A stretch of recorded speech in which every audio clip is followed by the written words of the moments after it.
Bienvenidos todos hoy a Voces y Saberes, un rincón de charla donde siempre se aprende. Con visión clara, espíritu consciente, exploramos juntos lo que el mundo nos ofrece. Hablaremos temas de actualidad y vida. Bienvenidos todos y todas a este espacio de Voces y Saberes, el espacio donde generamos una reflexión sobre temas actuales desde una perspectiva educativa y comunicativa. Con nosotros el día de hoy hay un gran personaje sobre la inteligencia artificial que nos trae este tema fascinante y una preocupación en relación a lo que vivimos en la actualidad. Posiblemente todos tenemos algunas dudas, inquietudes que el día de hoy esperemos sean resueltas. Les presento a nuestro invitado. Él es de Brasil. Se llama Alexander Lebovic Sayat. Él es periodista, educador y escritor. Es maestro en inteligencia artificial y ética por la PUC-CP y especialista en negocios digitales por la Universidad de California. Actualmente es candidato a doctorado en el aprendizaje permanente y políticas de la IA en la Universidad Autónoma de Barcelona. Sayat es director del Zeitgeist, que es un centro de innovaciones de educación, cultura y medios que desarrolla proyectos globales para empresas, gobiernos y sector educativo.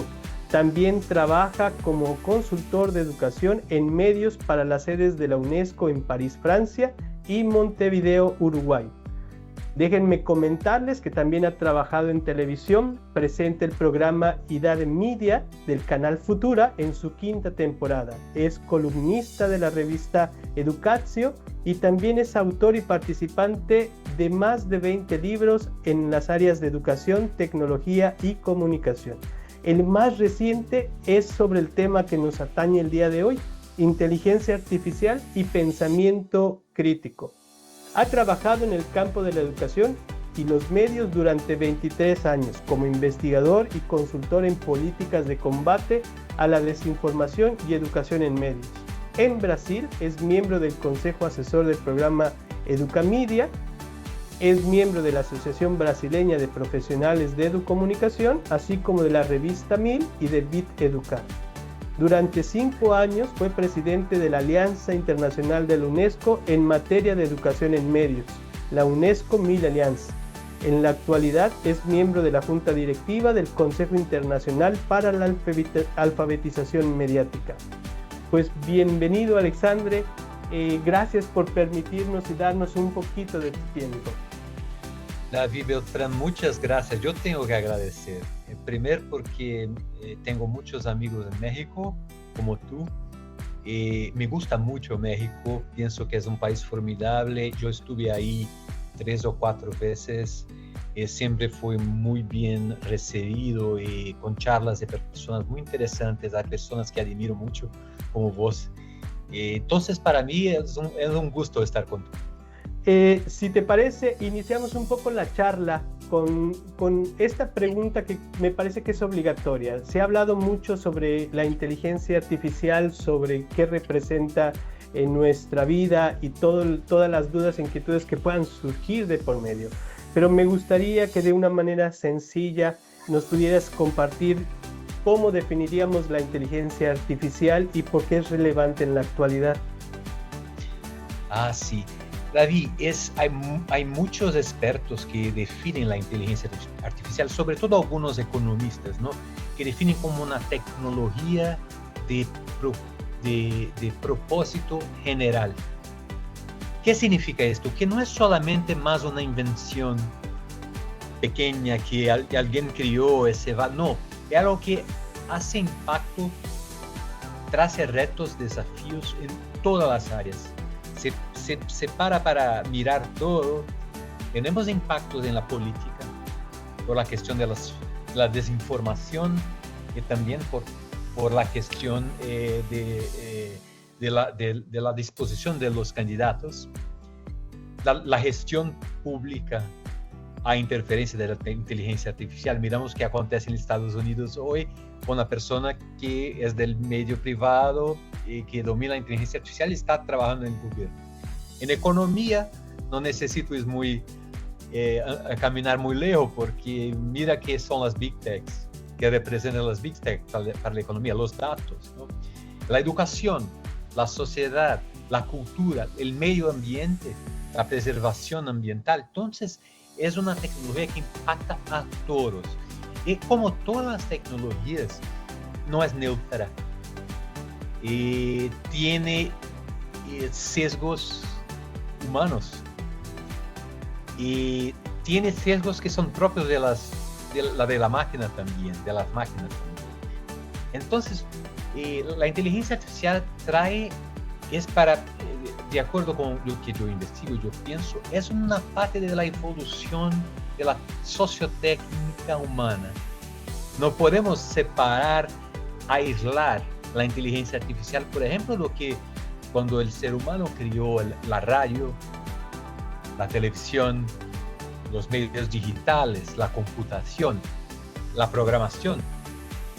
Pero es parte de una evolución de la técnica humana y es una mediación, como usando acá un término de McLuhan, es una mediación de nosotros con el mundo.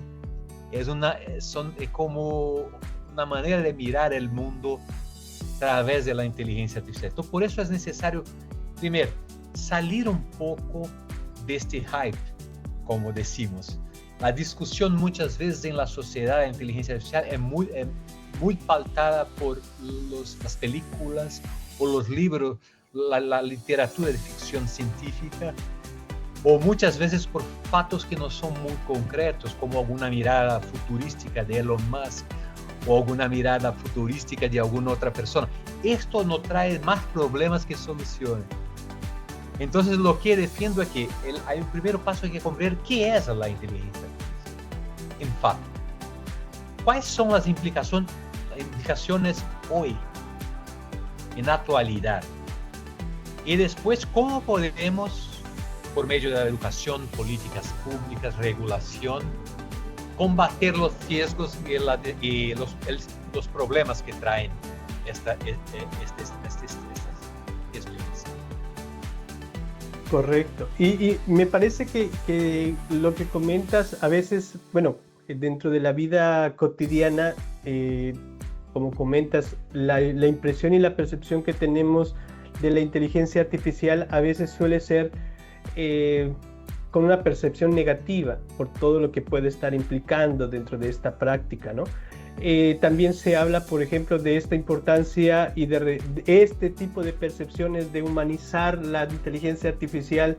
A veces hace que la gente piense que tiene una moralidad, tiene una ética y que por sí misma está interactuando de por medio.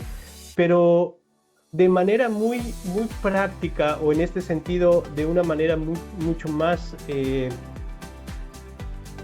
neutral dentro de esto, ¿tú cómo percibes la inteligencia artificial? Cuando dices, bueno, lo importante es definirla para poder entenderla, y nos haces referencia a este punto, ¿por qué no hay que temerle a la inteligencia artificial? O en su caso, ¿por qué sí temerle?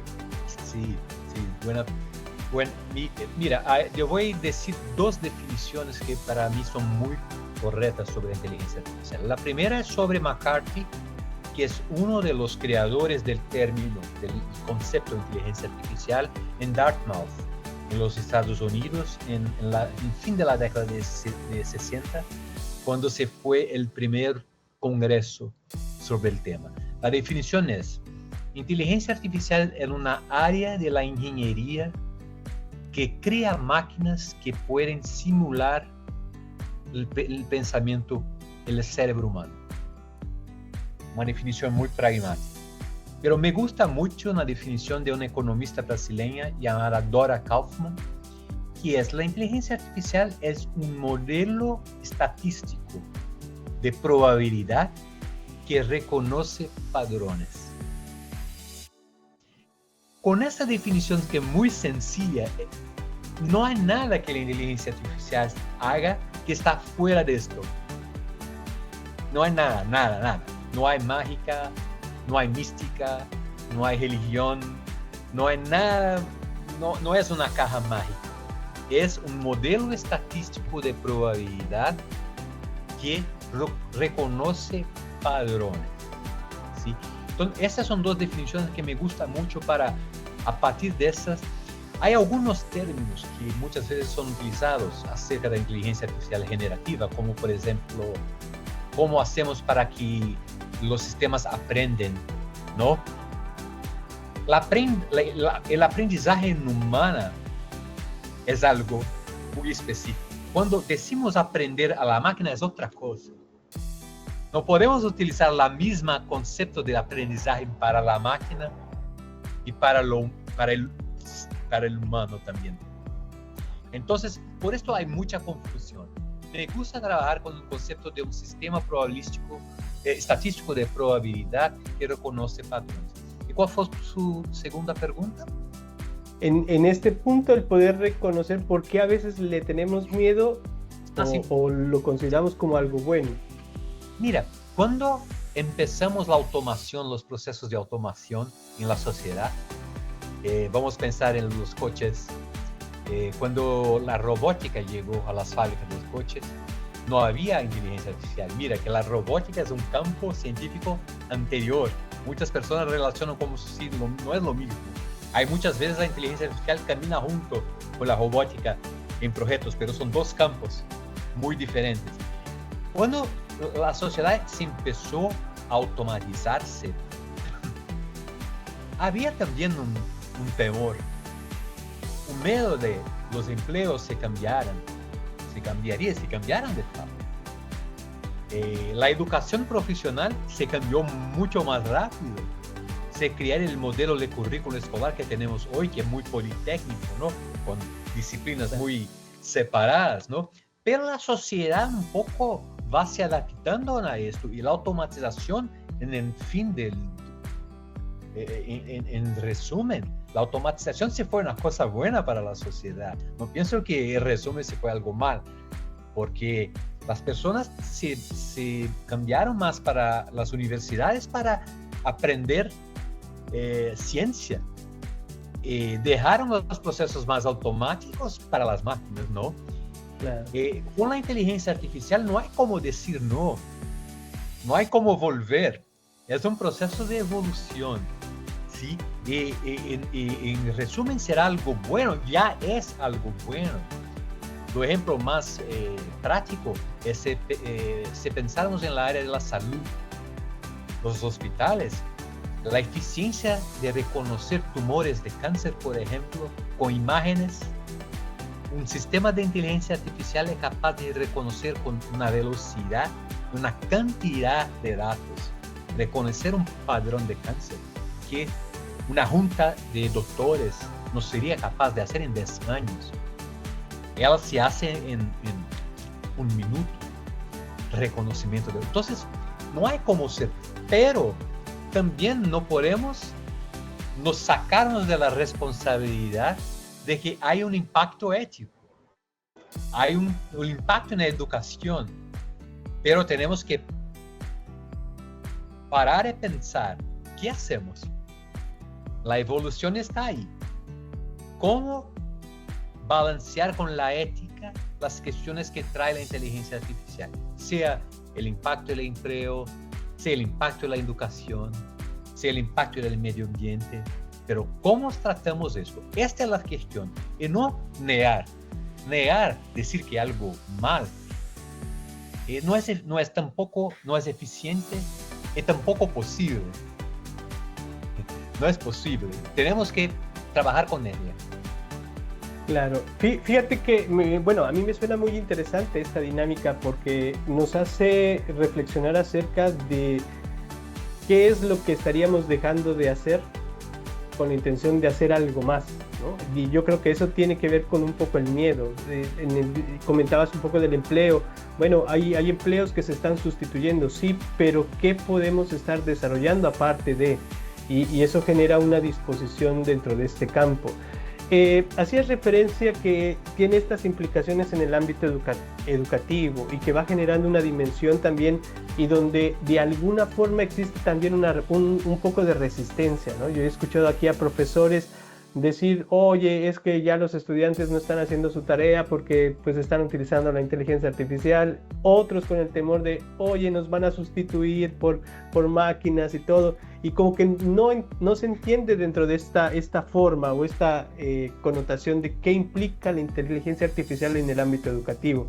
A mí me gustaría preguntarte, ¿qué habilidades debe desarrollar un docente o un estudiante para aprovechar la inteligencia artificial en su aprendizaje o en su proceso de enseñanza? Mira, el primer paso es muy sencillo y empezamos con nuestra charla acá, conocer. Porque cuando también acá en otros países donde estoy, el miedo es muy presente siempre. Pero el miedo muchas veces viene de la falta de conocimiento sobre el tema. Tenemos que tener profesores que sean formados. No se resuelve con una charla, no se resuelve con una ponencia, ni tampoco con una conferencia, se resuelve con una educación estructurada sobre el tema de la inteligencia artificial como un dado de la contemporaneidad. Y los maestros tienen que tener esto desde su formación inicial. Pienso que en un mes o en un mes y medio voy a hacer una formación para México, para el Instituto de Formaciones de Maestros, de Profesores del Gobierno. Me invitó a una charla online para los maestros. Eso fue lo mismo que dije a ellos cuando me invitaron. Mucho gusto, voy a hablar de mi libro, de mi último libro, pero no es suficiente. Para que comprendamos. Yo estoy estudiando siempre, es algo muy dinámico, es muy actual. Entonces, las competencias y las habilidades tienen que primero conocer qué es de verdad y qué implica. Después, cómo trabajar de forma ética con los diversos sistemas. Mira que la inteligencia artificial es una familia de naturalezas diferentes. Hay muchos tipos de algoritmos. Este tema sí quedó más en evidencia por cuenta de la inteligencia artificial generativa, ¿no? El ChatGPT. Pero, por ejemplo, en mi maestría yo estudié los algoritmos de recomendación, que son otros, que se ven antes de la inteligencia artificial generativa. Entonces, cuando se comprende el proceso de la inteligencia artificial generativa, de facto, se comprende dos cosas principales. Primero, la información que tenemos como un output. Preguntamos algo y tenemos como un resultado. No se fue creada desde el cero. Son datos que están en la red, que se fueron buscados de entre billones de datos que alguna persona creó. Entonces son datos que de alguna manera, si vamos a buscar la raíz, la naturaleza de los datos, puede haber derechos de autores ahí. Entonces, ya es una información que debemos tener cuidado cuando copiamos algo que el ChatGPT nos da listo. 2. Mismo si tú haces un entrenamiento muy profundo con un sistema, el resultado, si tú trabajas día a día con textos, con imágenes, con vídeos, no son tan buenos cuanto se dicen. Que se creen algo espectacular es muy difícil. Lo que digo es que si tú trabajas con sistemas de inteligencia artificial generativa hoy, es muy fácil reconocer un texto creado, porque son padrones que se pueden reconocer en textos de asuntos muy diversos, de tópicos muy diversos, ¿no? Entonces, estas son cuestiones de, muchas veces el miedo se hace tú quedar inmóvil, ¿no? Paralizado, ¿no? Para el pensamiento crítico, que es una habilidad importante, es importante conocer y comprender cómo utilizar de mejor forma. Lo digo, por ejemplo, la indexación de ítems. Es muy bueno hacer por ChatGPT. Hace una indexación muy buena.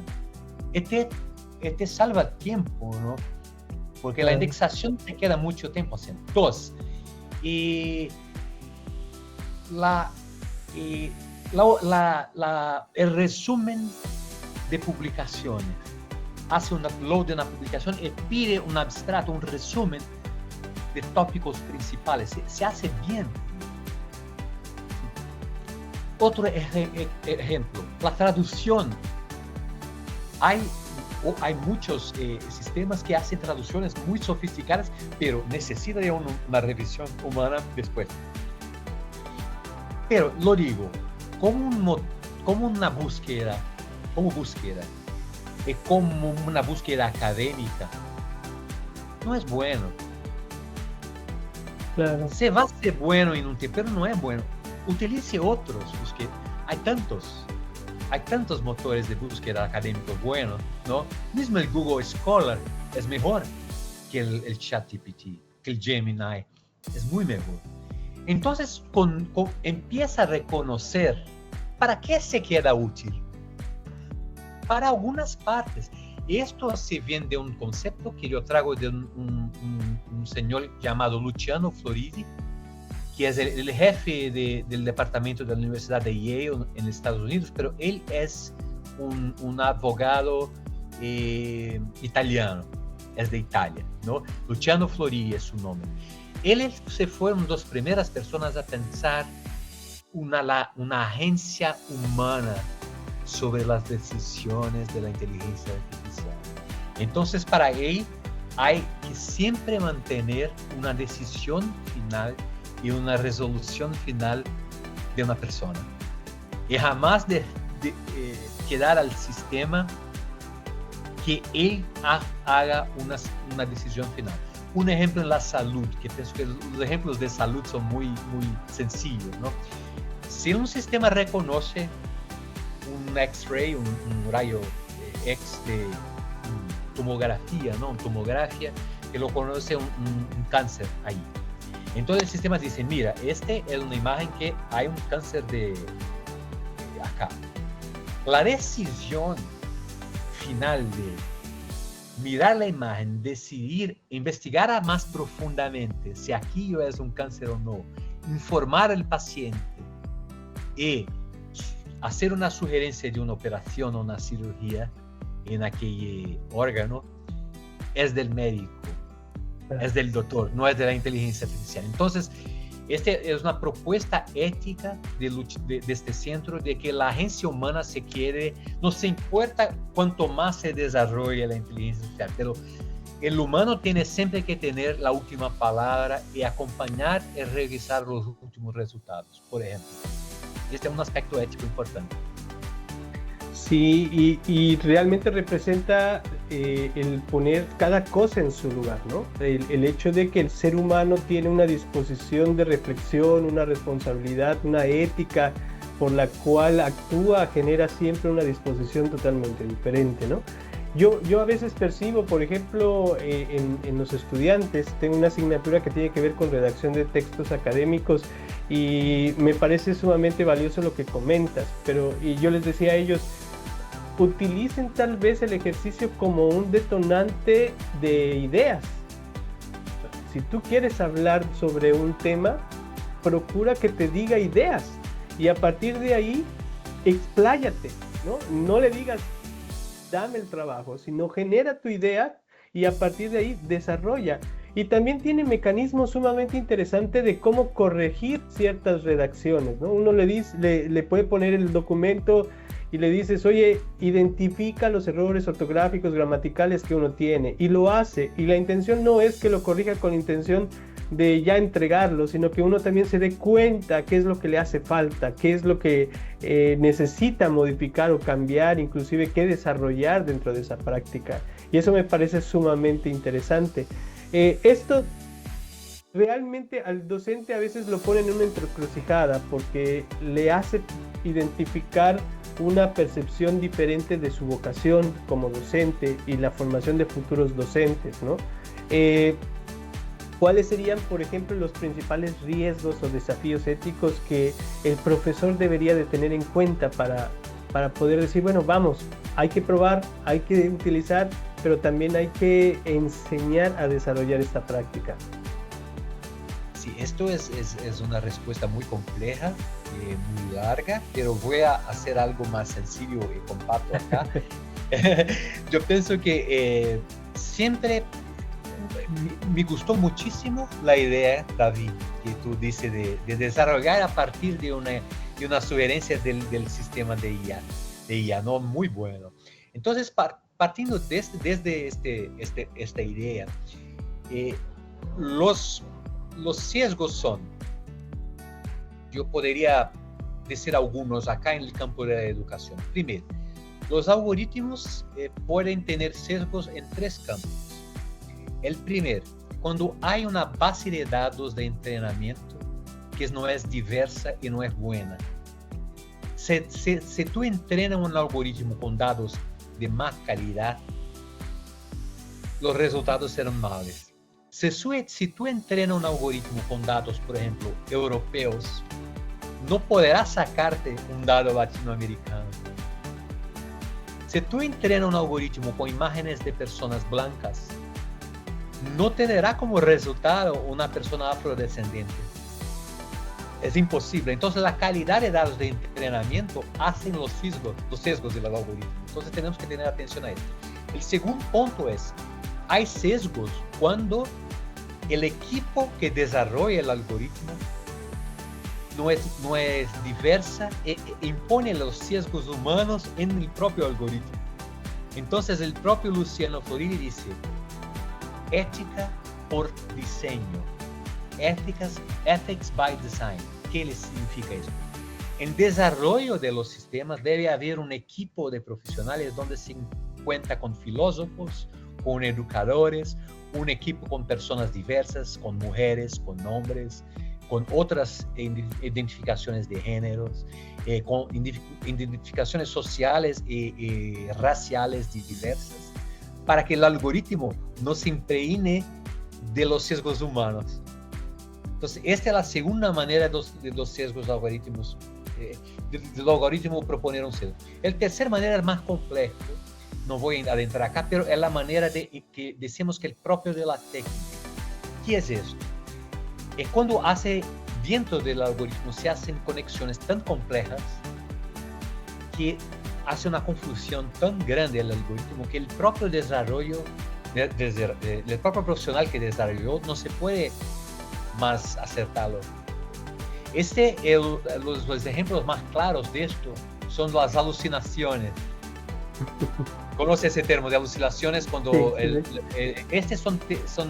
no son ni por cuenta de la base de datos, tampoco por el equipo de desarrollo. Son algo propio de la técnica de la aprendizaje profunda, que se empieza a responder cosas que no hacen sentido. Entonces, este es un tercer punto. Entonces, los sesgos algoritmos vienen de esto, pero lo que tenemos que comprender es que diante de los resultados, tenemos que siempre ampliar los resultados en una base mayor de ejemplos. Entonces, lo que el docente debe hacer es siempre pedir, yo costumo pedir que apunte en texto o al final de trabajo dónde está el uso de IA. O qué utilizó para ampliar los resultados proponidos por la IA. Sí, utilicé la IA como una búsqueda, pero también utilicé esas para ampliar la visión.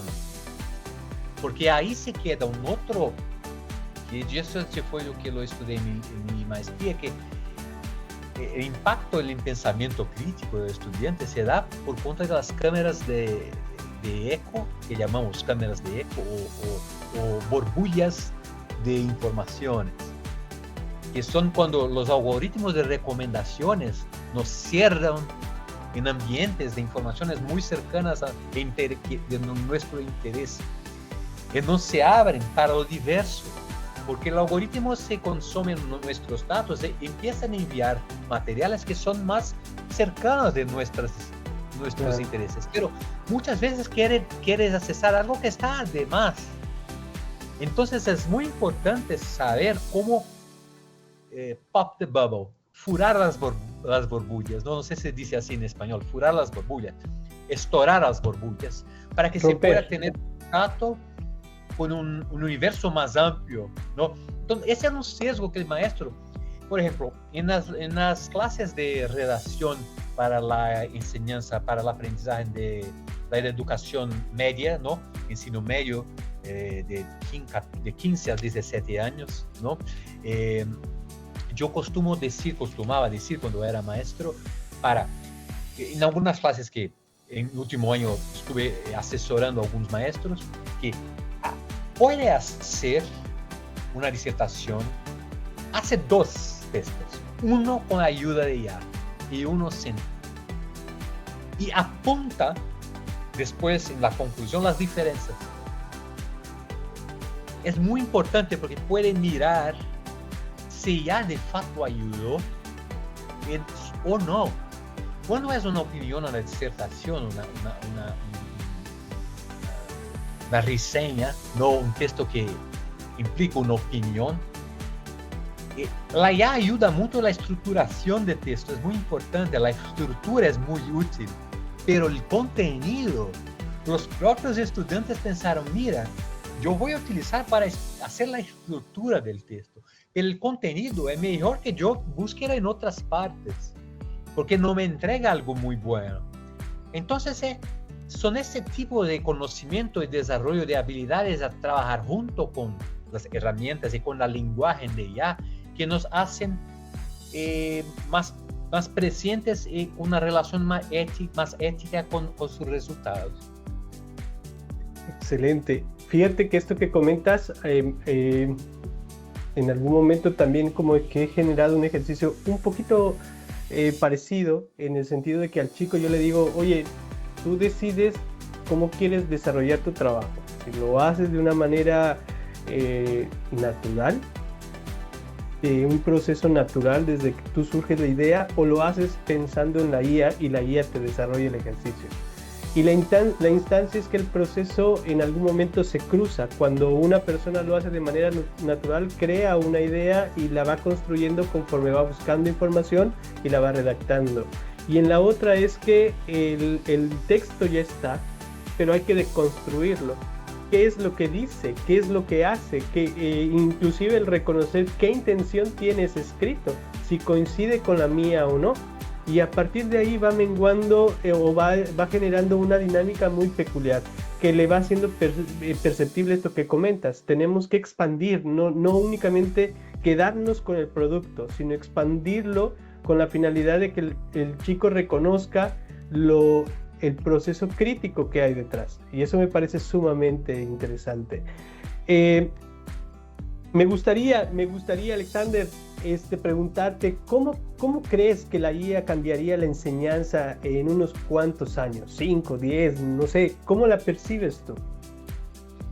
No, esta es una cuestión, mira, hay un cambio que ya existe, que estamos hablando sobre esto ahora. Este es un cambio en la enseñanza, ¿no? Pero los cambios más estructurantes, que ahí yo pienso que son de la estructura curricular, del contenido curricular y sobre todo de evaluación. Pienso que el mayor cambio se dará en la evaluación.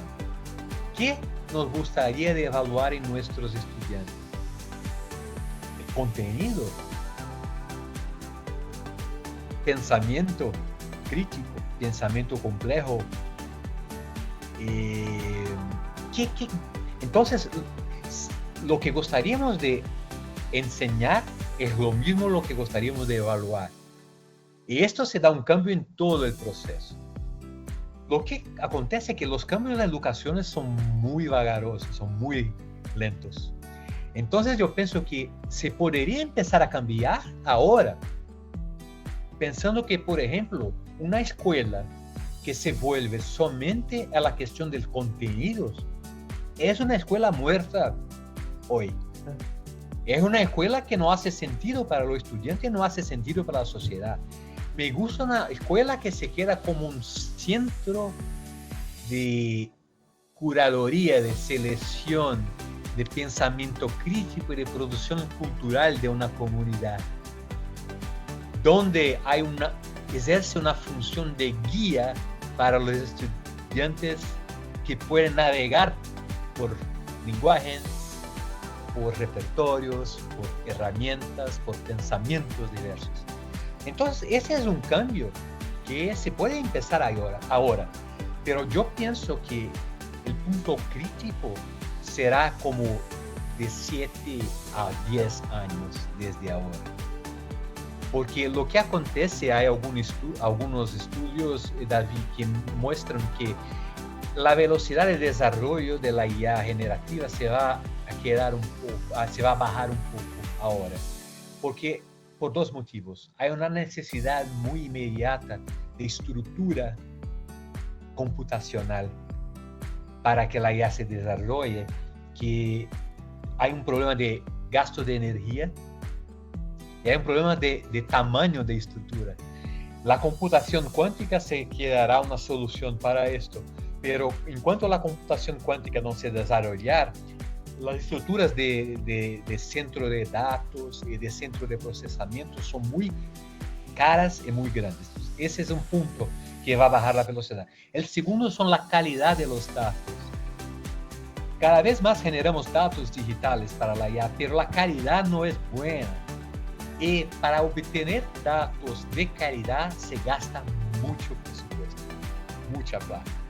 Y cada vez más desarrollar la IA con calidad se distingue como una posibilidad para grandes empresas, grandes compañías, que pueden gastar un presupuesto muy grande comprando datos de entrenamiento. Las startups muchas veces mueren porque no tienen plata suficiente para comprar datos de entrenamiento de calidad e entrenar sus modelos de IA. Entonces hay algunos obstáculos, ¿no? Algunas dificultades para el desarrollo más rápido de la IA generativa. Entonces yo pienso que este también es un estudio de una consultoría que se llama Gartner de Estados Unidos, que es muy buena para tendencias en tecnología, que se coloca un plazo de 5 a 10 años para una ruptura mismo de la IA generativa. Wow, o sea, vienen cosas interesantes que pues debemos de estar conscientes, pero también empezar a visionar cómo ir desarrollando ese ejercicio, ¿no? Algo que comentas que es fundamental es que en muchas ocasiones la educación es vista desde una manera reactiva, responde más que genera una posible visión hacia futuro, y que de alguna manera la noción de reconocer la inteligencia artificial nos debe de estar situando a empezar a ver a la educación desde una manera mucho más proactiva. ¿Qué es o qué tipo de estudiante o ciudadano queremos para qué tipo de inteligencia artificial? Antes pensábamos más en función de nuestra sociedad, pero yo creo que va junto con pegado, porque de alguna manera, como comentabas al principio, la IA está en todo y eso va haciendo una representación dentro de este margen. Pero bueno, te comento que el tiempo, pues de alguna manera en estos espacios suele ser como limitado en cuestión del ejercicio, pero me gustaría, Alexandre, invitarte más adelante a poder charlar de una forma mucho más específica en estos temas, por ejemplo, en esta cuestión de cómo desarrollar el pensamiento crítico a partir de la inteligencia artificial, cómo poder entender la inteligencia artificial desde una dinámica un poco más curricular y no mirarla dentro del sentido de conocimientos, o qué habilidades, actitudes y valores necesitamos fomentar en los estudiantes para el desarrollo de la inteligencia o el uso de la inteligencia artificial en nuestros estudiantes y futuros profesionales. Pero antes de poder cerrar el ejercicio, me gustaría si nos pudieses compartir 5 puntos en los cuales tú consideras que es importante que el docente siempre tenga en cuenta ante el uso de la inteligencia artificial. Hemos hablado algunos de ellos, pero así como decir, estos son mis 5 puntos que quiero que no falten en ese proceso reflexivo de quien nos escucha. Sí, David, mira que este es un tema muy amplio, entonces debemos hacer otras charlas, estoy disponible para lo que quiera, ¿no? para que possamos aprofundizar algunos temas. Muchas veces me invitan para charlas y clases, y yo siempre digo, una clase, una charla no es suficiente, son muchos impactos, es algo muy, muy largo para trabajarmos, pero está siendo un excelente charla con tú, estoy aprendiendo mucho con tú también, tus preguntas son muy importantes. Entonces yo voy a listar 5 puntos. Hay uno que vale una charla solamente sobre este punto, que tenemos que tener atención a la gobernanza de las instituciones de educación. Cuando hablamos de gobernanza, hablamos sobre un código ético del uso de IA y de medios de la organización. Y una creación de un código ético en común acuerdo entre toda la comunidad, esa creación no solamente de IA, pero es una oportunidad de entrar en la alfabetización mediática e informacional en este campo. Porque pienso que cada vez más la creación de gobernanzas para inteligencia artificial será más necesitada por todas las empresas de gobierno.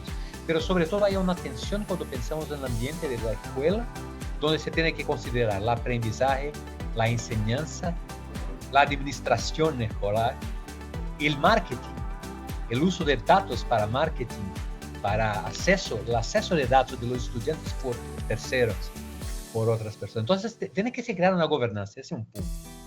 2, siempre pensar, los maestros siempre pensar, refletir sobre el fato que los datos que sacamos de la IA tienen un dueño también, tienen propiedad. Entonces son datos que son compilados. La generación es siempre una generación a partir de datos que están ahí en Internet. Entonces, todo va bien. Se quiere utilizar un texto que se quiera listo, una imagen que está lista. Se debe buscar las fuentes y citar, hacer la cita de las fuentes. Siempre. Porque eso se crea un sistema de ética y responsabilidad por la autoría dentro de ella. Entonces, es el segundo punto. Tercer punto, tener en conciencia, y de esto yo hablé ahora, de que la IA es siempre una mirada específica sobre un tema, no es una mirada múltiple y general. La IA es siempre un punto de vista. Un punto de vista con sesgos. Hay una charla que yo hago que se llama IA, un punto de vista, porque es un punto de vista mío y la IA es un punto de vista en sí también.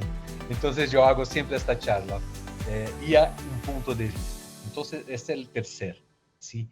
El cuarto es una consecuencia de IA que pienso que es muy importante, el respeto, sobre todo en la aprendizaje adaptativa o personalizada, que se utiliza mucho ahí en los sistemas de aprendizaje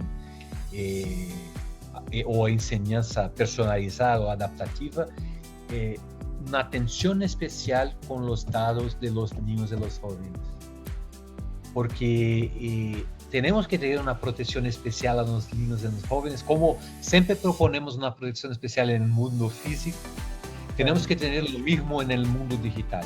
Y la base, el combustible de la IA son los datos. Entonces, si los niños y los jóvenes están utilizando sistemas de IA dentro de la escuela, están utilizando los datos de los niños. ¿Y para dónde van? ¿Para dónde caminan ese dato? Entonces, una atención especial, este es el cuarto punto, una atención especial a los datos de los niños y los jóvenes. El quinto punto, que pienso que es también importante, es que cada vez más la educación crítica debe estar cerca de enseñar o desarrollar las habilidades para hacer las mejores preguntas y no obtener las mejores respuestas.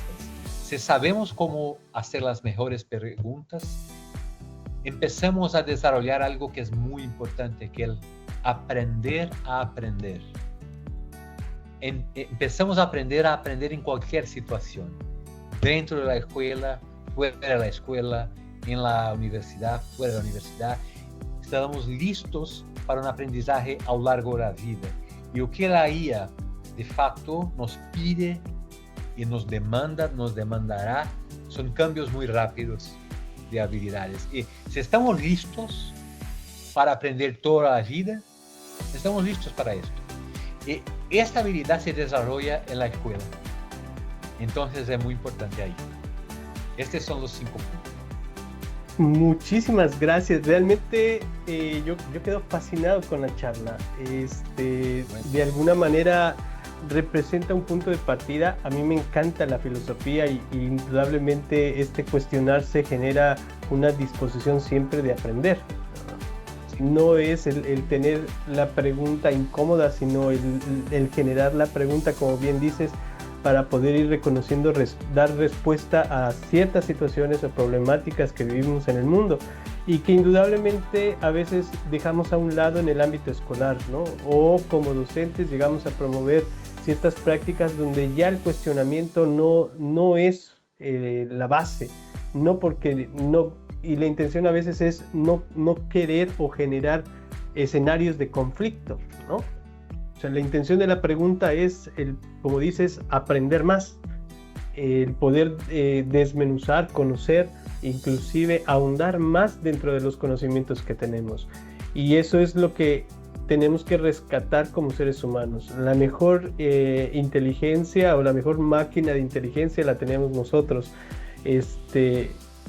por todos los sentidos que hay. Y el poder reconocer que a partir de la inteligencia artificial también empezamos a darnos cuenta de muchas cosas valiosas que tenemos, aflora un poco más el ejercicio, ¿no? O sea, cómo la inteligencia ayuda y nos permite reflexionar acerca de lo que hacemos o dejamos de hacer y que tenemos que reinventar ciertas actividades lúdicas, creativas, ociosas que nos ayuden a buscar más respuestas.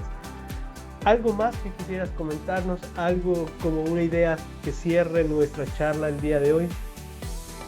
David, yo pienso, primero agradecerte por esta charla porque para mí se fue increíble también, muy interesante. Dejo dos puntos para cerrarnos que pienso que puede desarrollar después, o los oyentes, los espectadores pueden desarrollar también. El primero es, hay una pregunta por detrás de todas estas que hablamos, que es cómo mantener la curiosidad siempre viva. Yo pienso que la curiosidad de los hombres, humana, es algo que nos mueve para adelante, ¿no? Para aprender más y nos desarrollarnos en cuanto a lo mejor que tenemos. Entonces, mantener la curiosidad viva. El segundo punto es que pienso que cada vez más hay una importancia muy evidente de la arte en nuestras vidas. Porque la arte es la posibilidad del impensable. La arte es algo que se va para además del sí y del no. Es algo que está en medio. Es algo donde está el pensamiento. Es un espacio que no es binario, no es dual. Es algo que está para além de esto. Y la función de la arte en la formación humana se queda cada vez más importante para que podamos desarrollar sí el pensamiento crítico para podermos comprender el mundo que vivimos. No solamente esto. Qué bonito en el ejercicio de que también las artes nos permiten una cosa que la inteligencia no está logrando todavía, que es la sensibilidad. La subjetividad. Sensibilidad. Claro.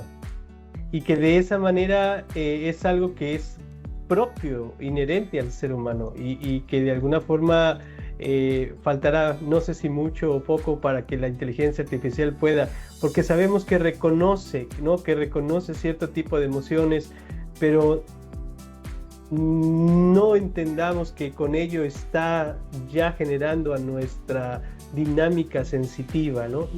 Reconoce facciones por patrones de rostros que ya ha generado, los insumos que tiene. Pero lo valioso es esto que comentas, cómo el arte, cómo el tiempo de ocio puede ayudarnos a desarrollar cada vez más esta idea proactiva de mirar un mundo desde estas perspectivas que nosotros estamos viendo. Nuevamente, Alexander, te agradezco mucho, te tomaré realmente la palabra de acuerdo a los puntos que tú mencionas. Creo que podemos estar haciendo un episodio que nos permita continuar hablando de la inteligencia artificial y que nos ayude a comprender mucho mejor y a prepararnos para lo que viene en futuro. Muchas gracias, mucho gusto. Cuando quieras estoy a disposición, David. Muchísimas gracias y gracias a todos quienes nos ven, quienes nos escuchan. Me despido, yo soy David Beltrán y esto fue Voces y Saberes.